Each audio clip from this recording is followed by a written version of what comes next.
Hi, today I'm going to show you how to transfer money from OnePay to bank account.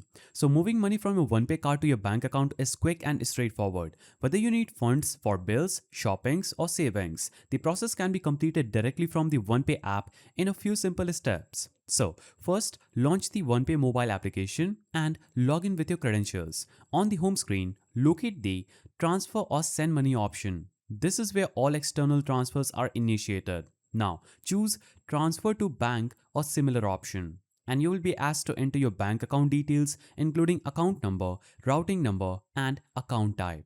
So double check the details to avoid errors. Now, type in the amount you want to transfer and make sure it does not exceed your current OnePay balance. Some transfers may include a small fee. The app will show it before confirmation. Now, review all details including the bank account, amount and fee. Then, authorize the transfer by entering your PIN and verifying via OTP. Once confirmed, the transaction will be processed. And after completing, you can track the status in your OnePay app, and transfers usually take 1 to 3 business days, depending on the bank. You will receive a notification when the funds reach your account. And that's it. Transferring money from your OnePay card to bank account is safe, quick and fully manageable from your app, giving you flexibility to access the funds anywhere.